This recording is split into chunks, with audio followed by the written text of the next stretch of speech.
The Saskatchewan and United States frontier. From grasslands to badlands. And iconic open prairie, tracing more than 600 kilometers of border country. A deadly battle that brought law and order to the west. The result was a fight in which the Assiniboines took the worst of it. Endangered iconic grasslands along this international boundary. It's important to maintain native prairie just exactly the way it is. And a dinosaur discovery that brought the story of one tiny town to the world. First dinosaur bone found in Western Canada was found in Saskatchewan. Now, we trace the secrets of the world's longest undefended border. More than 6,000 kilometers of rugged American frontier. Canada, over the edge.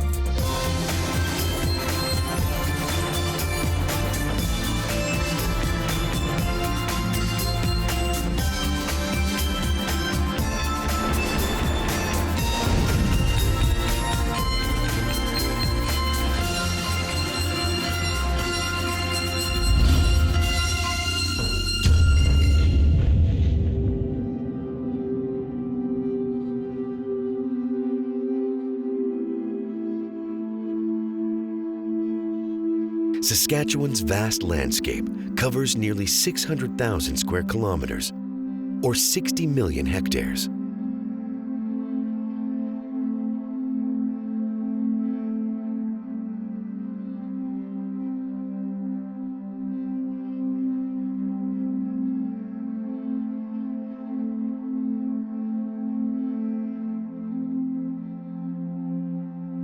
The province's southern border region is highlighted by endless open prairie.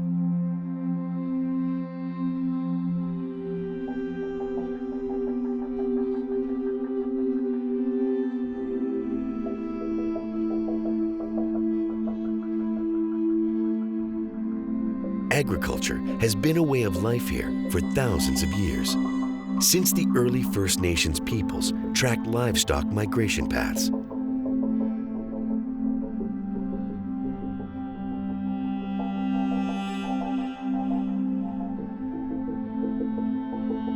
Today, the province is home to nearly half of Canada's cultivated farmland, more than 18 million hectares.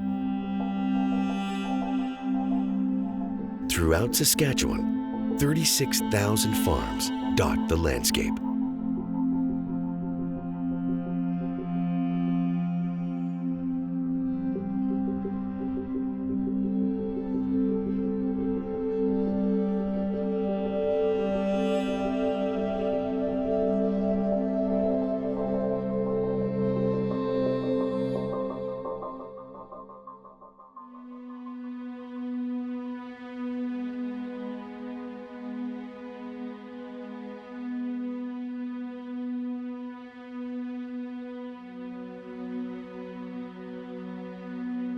Just north of the Canada-US divide, on the provincial border dividing Alberta and Saskatchewan, the landscape rises.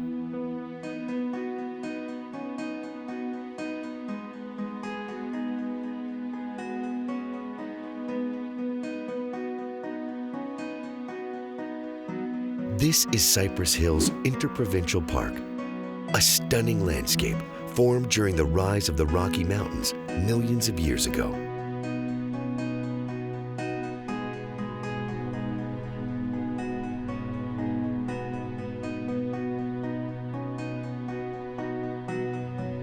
The Cypress Hills stand unique as one of the few Canadian landscapes untouched by Ice Age glaciers.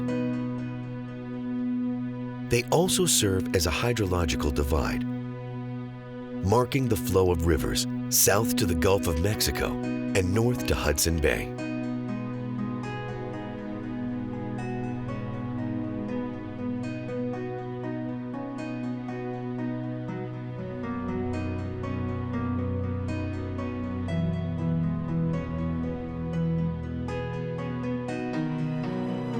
The Cypress Hills are also a cultural landmark.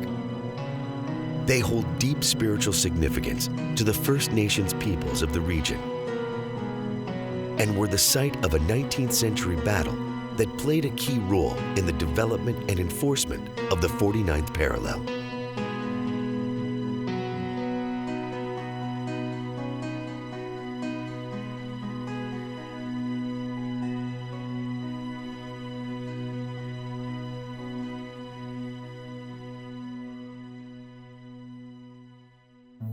My name's George Cush, and I'm a local historian. Cypress Hills are located on the border between the United States and Canada.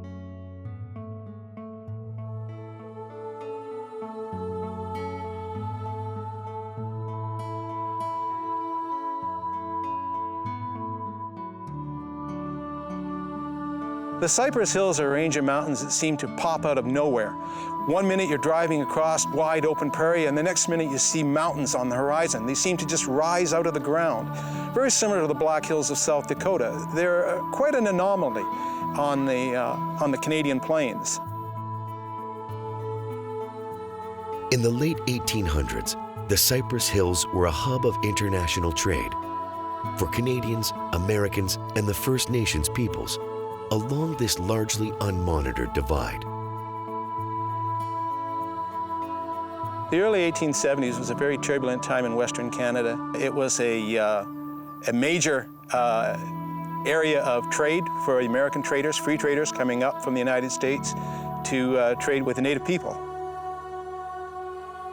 Occasionally, tensions were heated, and in 1873, a conflict arose between the local Assiniboine people and a team of Americans hunting wolves. In early 1873, a band of wolvers trading in Canada had their horses stolen while they were returning to Fort Benton, Montana. They decided that the Assiniboines were responsible, and they followed their horses as far as the Cypress Hills to a couple of trading posts there. And they tried to get their horses back. When the Assiniboines refused, difficulties arose, and the result was a fight in which the Assiniboines took the worst of it.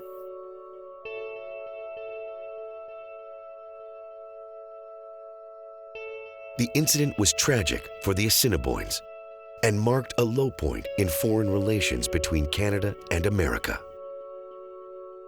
They were slaughtered by the American traders, and of course, it was reported as a massacre, and the Canadian government, when informed, decided that they had to establish some form of law and order on the Canadian prairies. And needless to say, it was one of the main reasons why the Northwest Mounted Police was formed.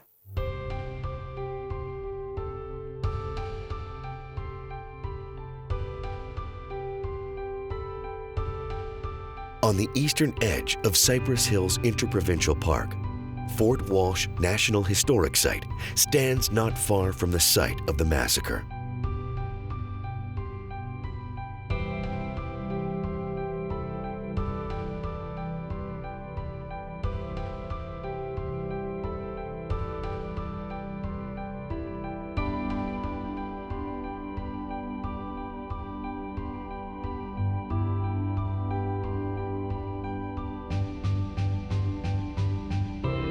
Fort Walsh was established in response to the incident and quickly became the most heavily armed fort garrisoned by the Northwest Mounted Police along the western American frontier.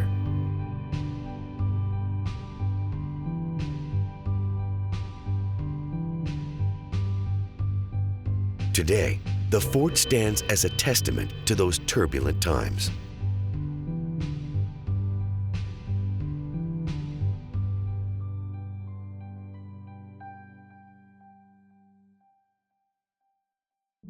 Heading southeast, we trace the flow of Battle Creek.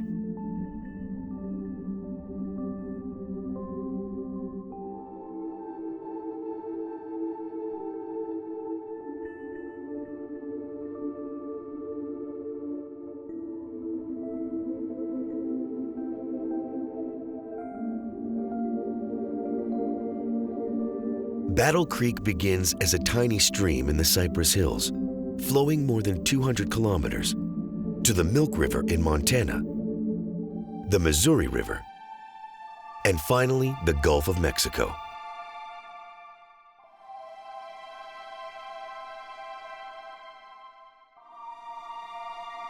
And just east of Battle Creek, we approach one of the gems of this landscape.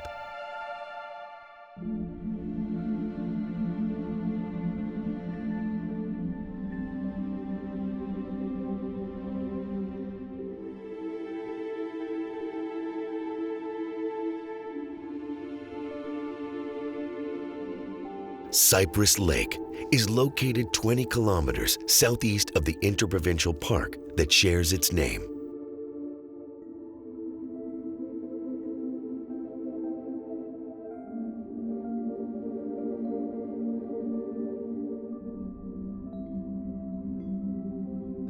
The lake is surrounded by rolling hills, marking the last remnants of the park's topography.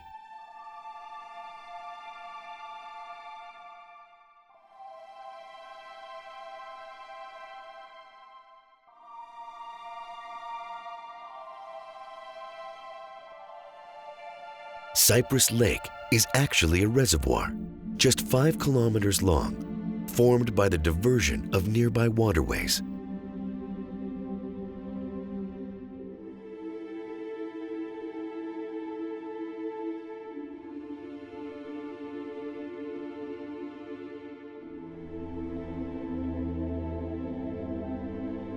The lake is shallow and marks the headwaters of the Frenchman River, a 341-kilometer-long waterway that, like Battle Creek, flows south to the Gulf of Mexico.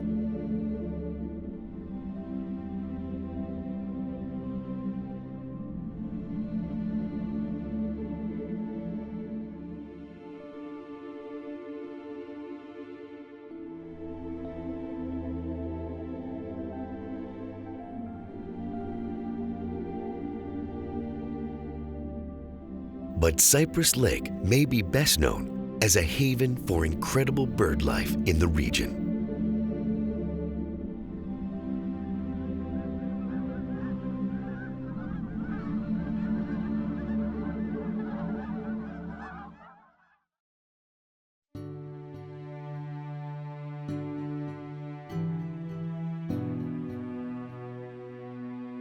South of Cypress Lake, the rolling landscape of Cypress Hills Interprovincial Park is replaced by vast expanses of farmland.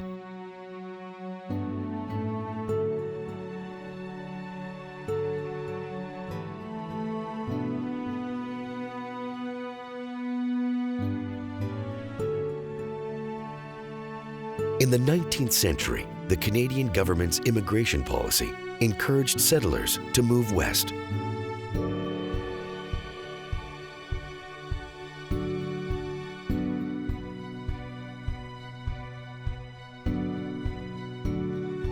The population grew, and as bison were hunted en masse, more and more farms were established here.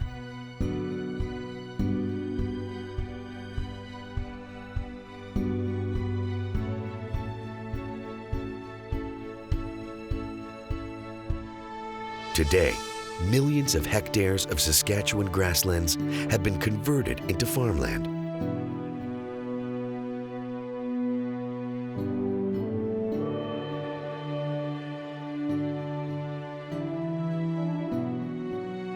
The industry provides direct employment to nearly 40,000 people, working on a landscape that can only be described as breathtaking.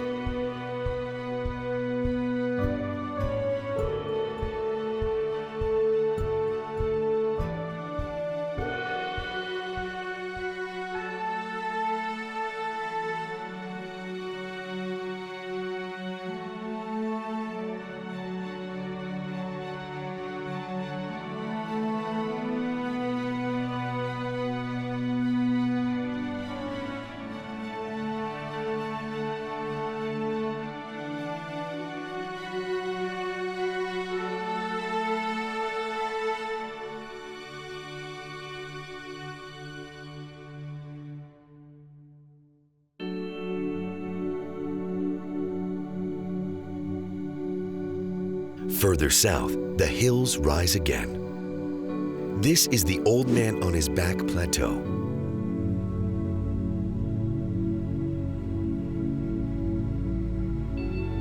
A gentle ascent in the prairie landscape, just kilometers from the Canada-US border.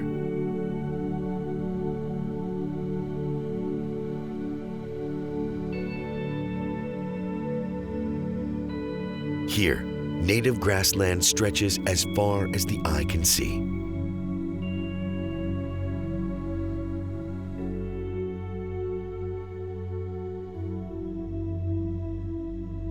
Native grasslands once covered 160 million acres along the border region, spanning 2 provinces and 5 states. It is a rare site, more than 13,000 acres of prairie in its original state. This unique area is under the protective care of the Nature Conservancy of Canada. My name is Sue Dumontel, and I'm the Nature and Historical Interpreter for Nature Conservancy of Canada at the Old Man on His Back Prairie and Heritage Conservation Area. We are situated way down in the southwest corner of Saskatchewan. The American border is only 14 miles south of this place, and the Alberta border is 40 miles to the west, so we're really tucked down in the corner.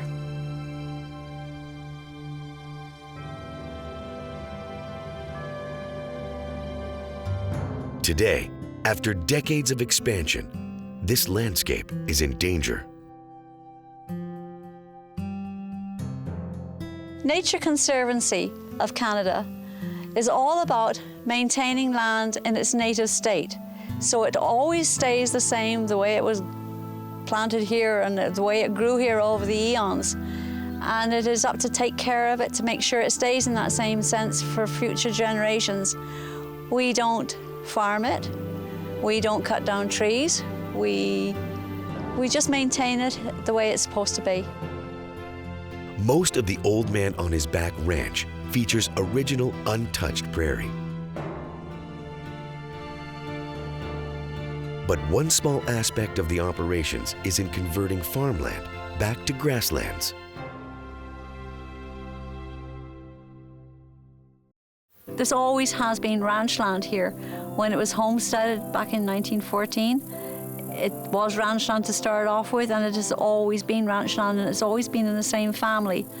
Of the 13,000 acres, there were 900 acres under cultivation, which means it was farmed for crops. So over a period of 5 years, native grass seed was purchased and seeded, a block at a time, so many acres at a time, with species that are indigenous to this area, which means species that grow in this area. It's been a really successful program, and right now we've had a wonderful year with lots of rain, and it's kind of hard to tell which is the native, which has always been native prairie, and which is the newly seeded back to native prairie. And the experts tell us in 50 years' time, that difference will have disappeared. And another part of the operation here involves keeping livestock to mimic natural grazing.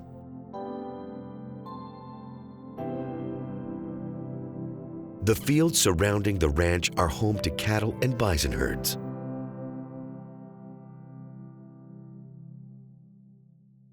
My name is Natalie Nikiforuk, and I'm a contract herd person for Nature Conservancy of Canada at the Old Man on His Back.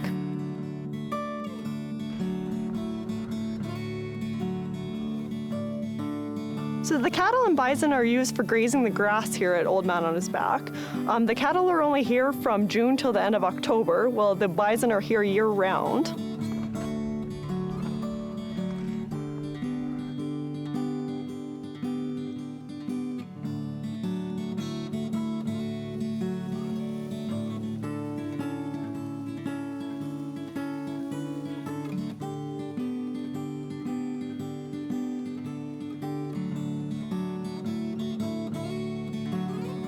I go out there on my horse and check the herds kind of 3 or 4 times a week.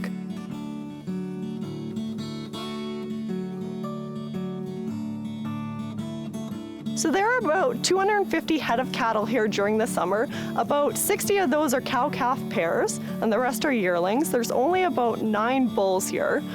For the most part, my job is just making sure that they're all healthy and getting access to the water and grass, and rotating them through fields when necessary.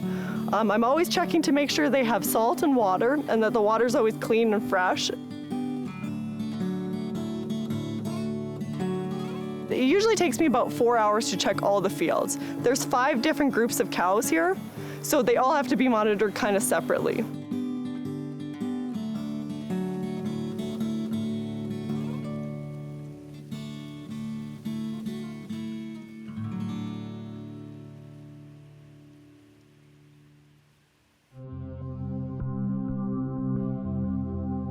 To the east, the bison graze on acres of native grasslands, a true symbol of the West.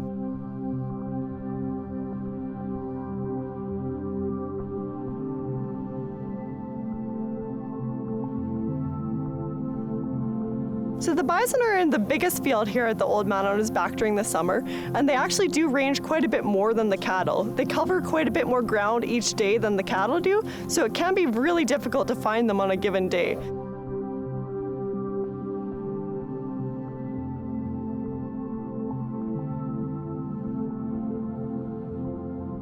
Mostly we're just checking to see how the calving season is going for them and try to count the calves when we're out there. Right now there's currently around 60 females as well as 3 bulls. 2 of those are older bulls and 1 is only a yearling. Right now we have about 60 calves and they're starting to actually look a lot more like the adults, so it's quite difficult to count them when they're around the entire herd.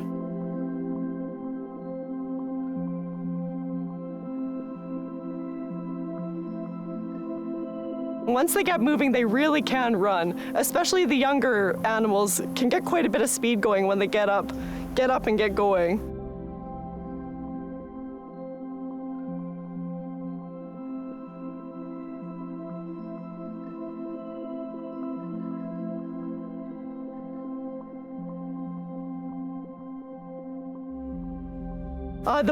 The larger bulls at the back tend to kind of just follow along and monitor the herd, and you really don't want to get too close to them. They can be quite dangerous if you're not used to working around them.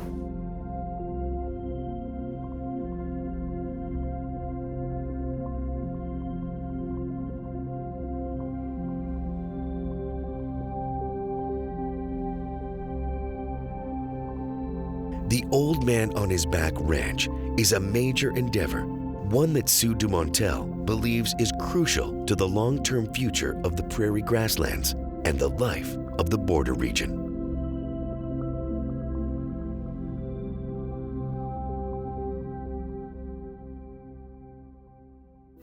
Over the years, native prairie has been disappearing in certain areas because it's being farmed. It's suitable for farmland.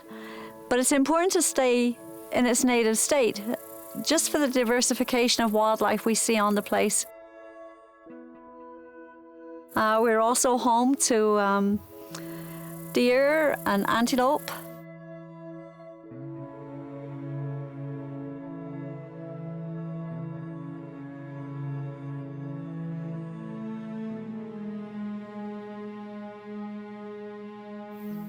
Swift fox have been reintroduced here. We have lots and lots of grassland bird species here, and it's birds that make their home in the grass itself. It's important to maintain native prairie just exactly the way it is.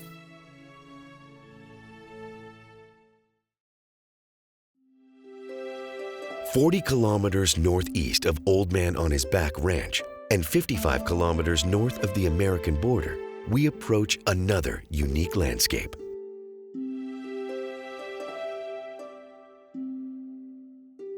Here, in the Frenchman River Valley, short grass prairie is replaced by Saskatchewan's Badlands, on approach to the town of East End.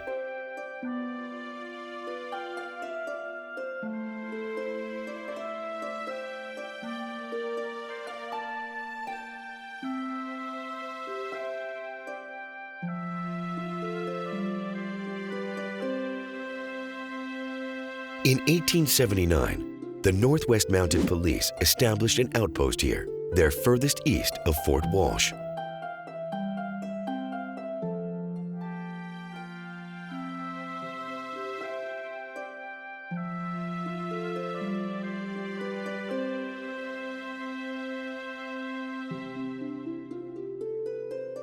More than a century later, East End is home to an eclectic mix of roughly 600 residents.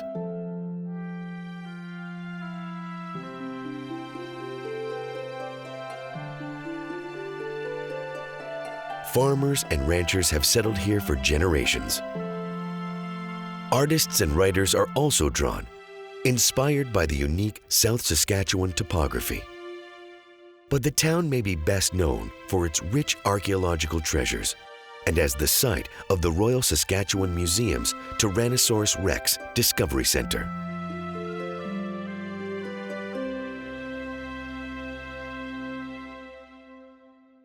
My name is Tim Takarik. I'm head of paleontology for the Royal Saskatchewan Museum and adjunct professor of geology at the University of Regina. And we are here in the beautiful surroundings of East End, Saskatchewan. When it comes to dinosaurs in Canada, Alberta is usually considered number one. But the first dinosaur bone was actually found in Saskatchewan. I can drive within about an hour's circumference of East End and hit about 75 million years of continuous history. There's no other place in Canada that can match that. From the marine faunas that lived 75 million years ago and throughout the age of mammals, from about 55 to about 12 million years ago, there's fossils in here. So to recreate the story of life for the past 75 million years, this is the place to be.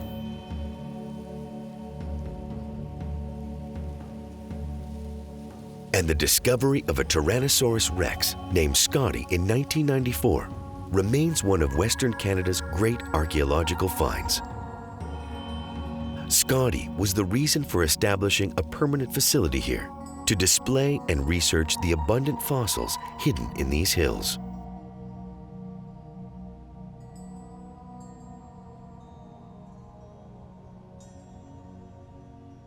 Some of the earlier fossils we have from this area in southwest Saskatchewan are not dinosaurs, but they're from was around 75, 80 million years ago and represents the marine fauna that was around. So while there were dinosaurs in Alberta, Saskatchewan was underwater. This is a skull of a plesiosaur, which sort of looked like the Loch Ness Monster. And this skull, which is only about just over a foot long, actually belongs in a body that's about 35, or just almost 35 feet in length. Very large eyes and long, slender snout, ideal for fishing. And these are other marine fossils, some fish jaws, and what's commonly found is ammonites and baculites, these sort of nautilus-type things that live in the sea at the same time. One of the most common fossils of dinosaurs found in southwestern Saskatchewan or southern Saskatchewan are Triceratops. These are the typical iconic three-horned, horn-faced dinosaurs. They were sort of cows of their time in the sense of plentitude, and Saskatchewan was quite rich in producing skeletons of these. We have about 8 known skulls or skeletons so far from the last moments of the age of dinosaurs.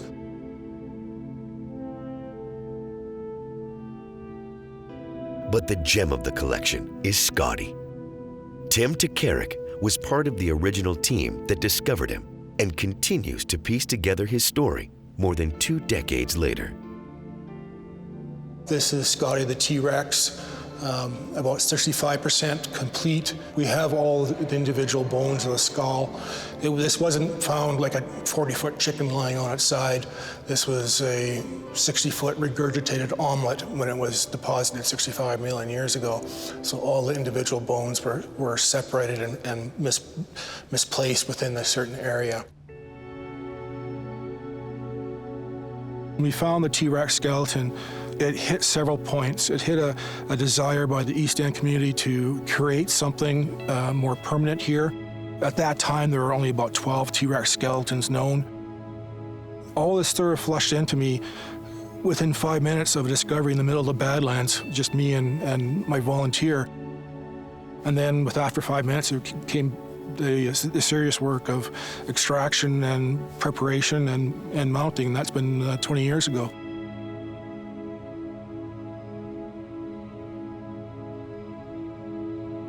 Scotty's remains are so valuable that the display features replica bones, with the real Scotty kept under lock and key.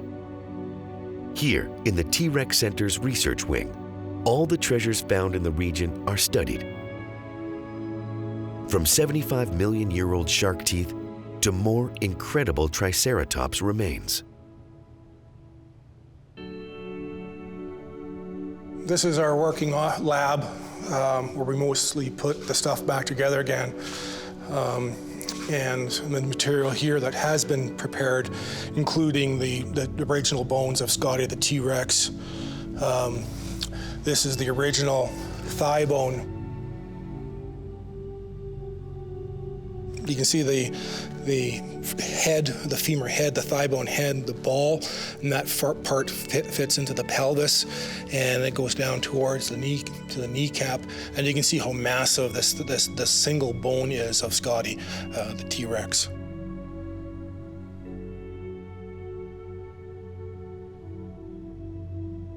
From the thigh bone, we have much of the backbone of T-Rex, of Scotty the T-Rex, and this is just a portion of the backbone of Scotty.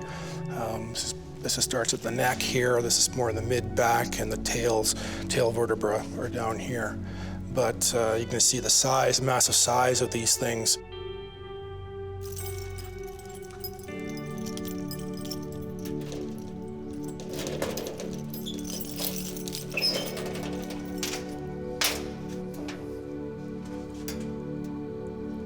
This is more of the skull and ribs. And here are just some of the teeth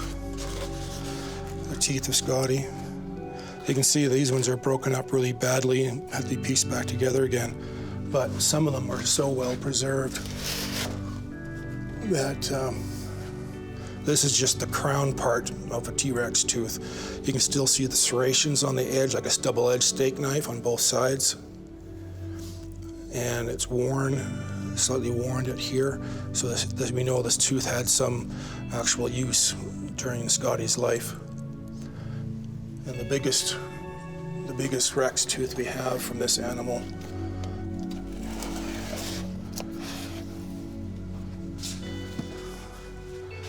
You can see that these teeth are just massive. They had only one purpose, and that was just the consumption of food. Scotty remains a career highlight for Tim Takarik, but he firmly believes the hills surrounding East End hold even greater treasures. The T-Rex skeleton is right now, at this moment, the marquee of this facility on display. But each year we go out working in the fields, working the Badlands to find more fossils. And we just never know when we may find another one. Until you actually go and do the field work, you just don't know what's to be found in the hills.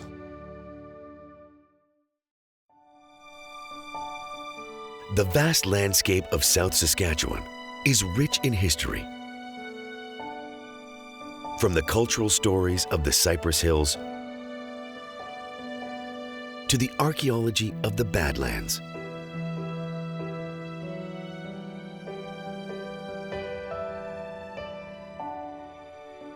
Heading east, this landscape contains another resource just beneath the surface.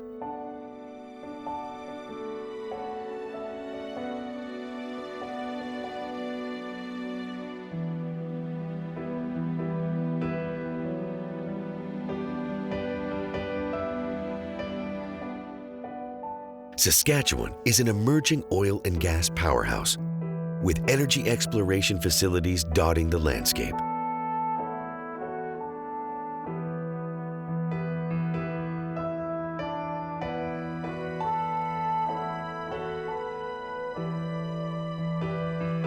The province holds 4.2 billion barrels of oil reserves and 4 trillion cubic feet of natural gas, enough to heat every gas-powered home in Canada for 4 years.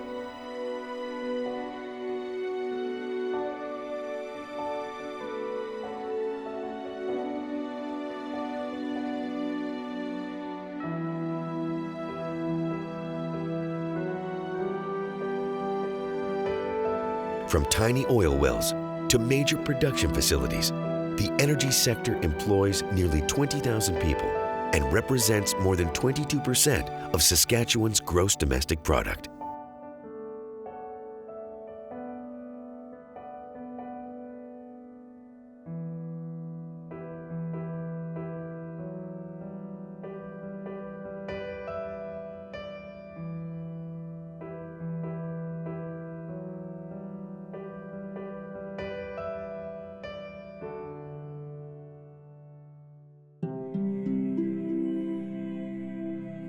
Further northeast, Chaplain Lake is a stunning sight.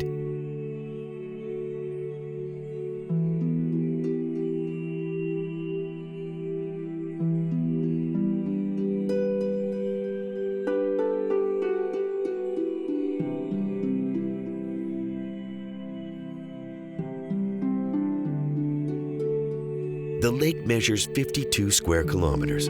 Its unique color caused by high levels of salt in these waters.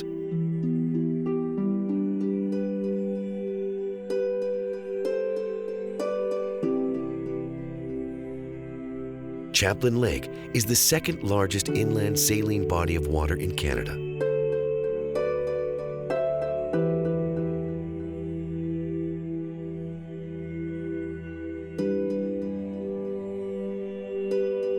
On the north shore of the lake, Saskatchewan Minerals has been harvesting for more than 60 years.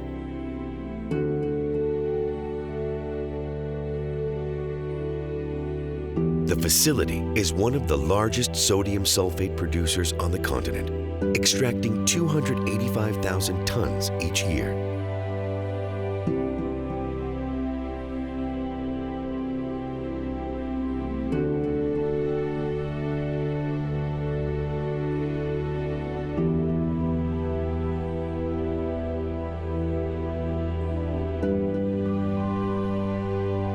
The operation is enhanced by the unique geography and infrastructure here. Chaplain Lake is located near the geographic center of North America, with access to 3 major railways, shipping its product throughout North America.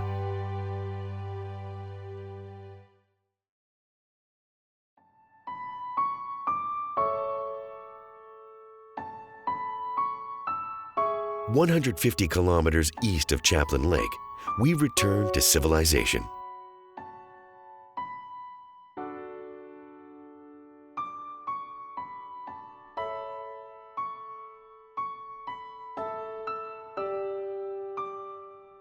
This is Regina, Saskatchewan's capital city.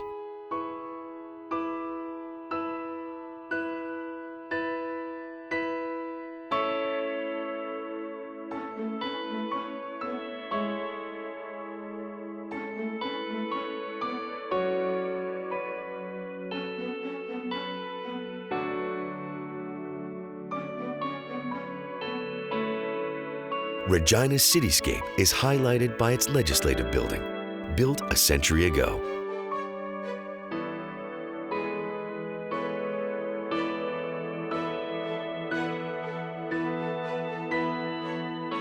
The structure is considered one of the best examples of turn-of-the-century Edwardian architecture.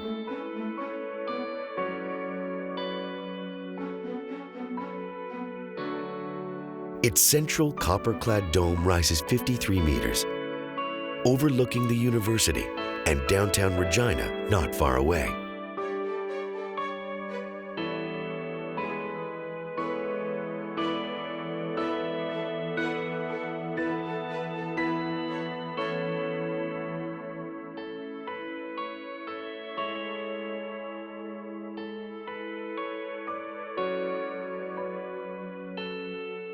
The city is home to just over 200,000 people, covering more than 140 square kilometers.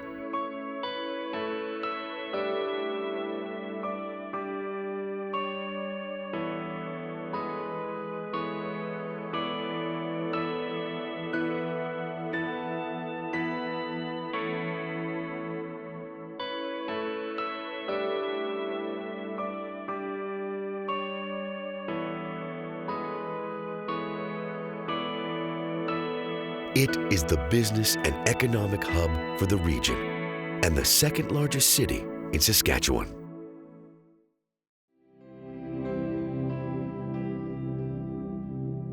Southwest of Saskatchewan's capital city, Regina, open prairie lines the horizon en route to the Saskatchewan-Montana border.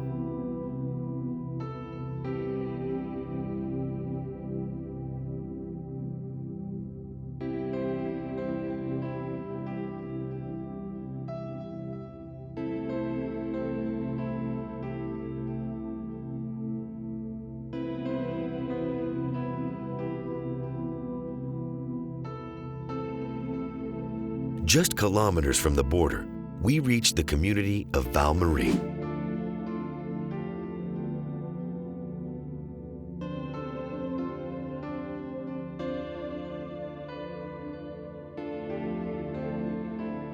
Translated Valley of Mary, the community was settled by French farmers in the early 20th century.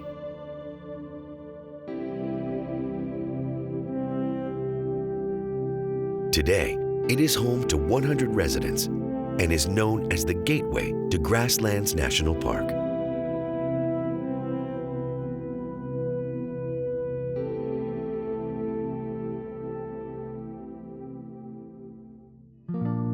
The park boasts stunning scenery, protected prairie grasslands covering more than 900 square kilometers.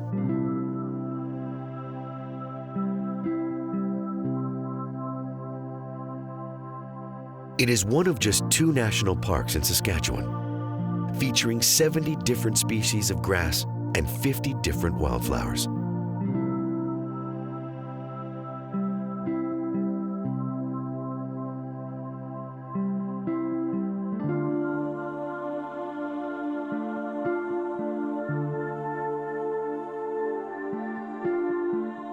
The geographical timeline of Grasslands National Park stretches back millions of years.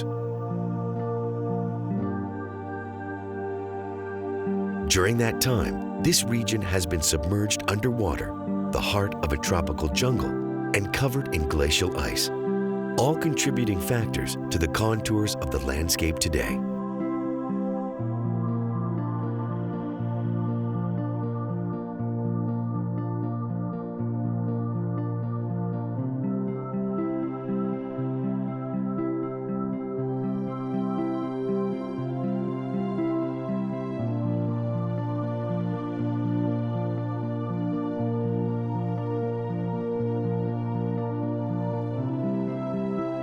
Moving east, we soar above more iconic Saskatchewan farmland.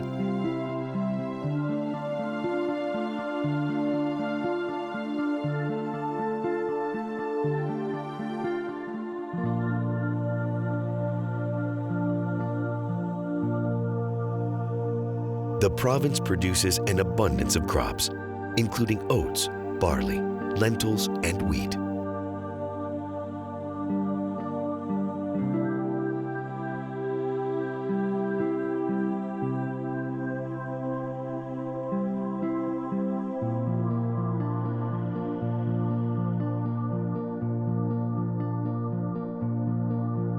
Agricultural exports amount to $9.4 billion each year, with more than a quarter of shipments heading south to the United States.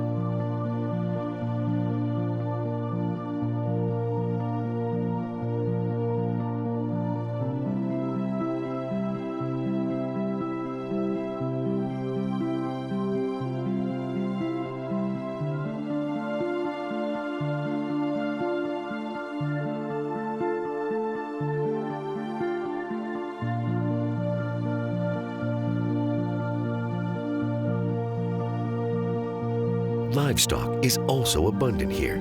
The province is home to more than 7,000 cattle farms, with more than 2.8 million cows, more than double the human population of Saskatchewan.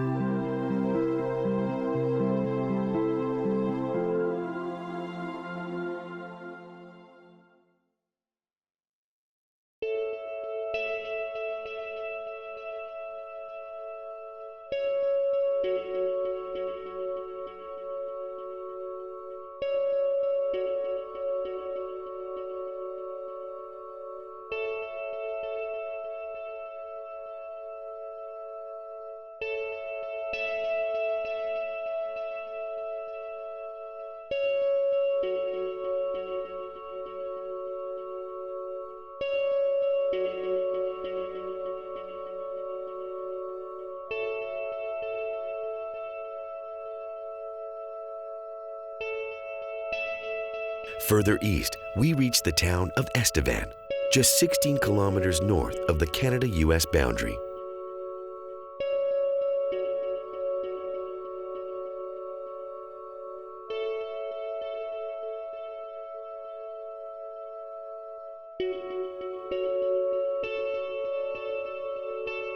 It was settled in 1892 with the expansion of the Canadian Pacific Rail Line. Today, it is home to more than 11,000 people, an energy hub in the southeast corner of the province.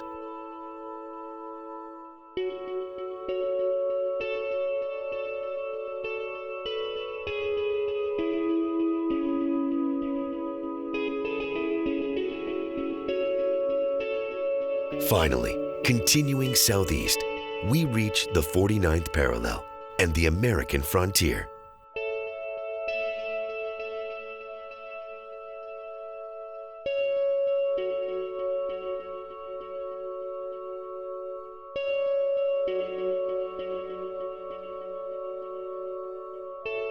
This is the end of a 627-kilometer international boundary, beginning at the Alberta-Montana line and finishing here, where Manitoba meets North Dakota.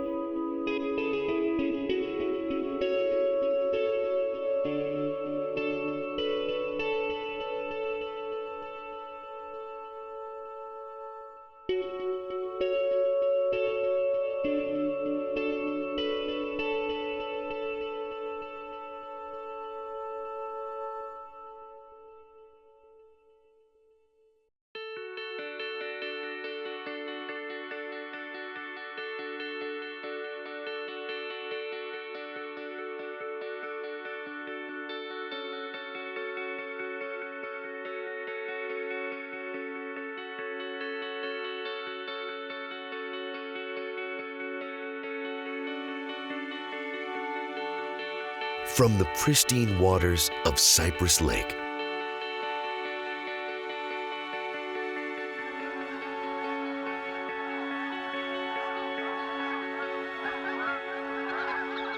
and the incredible rolling hills surrounding,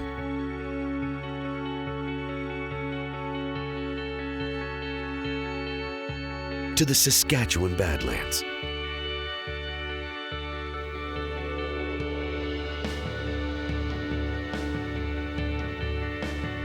and the unique community of East End.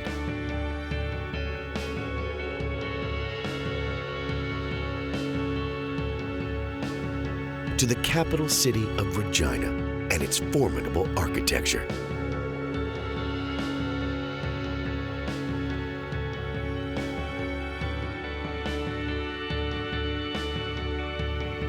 Saskatchewan's border region is a mix of unexpected landscapes and unforgettable, iconic images.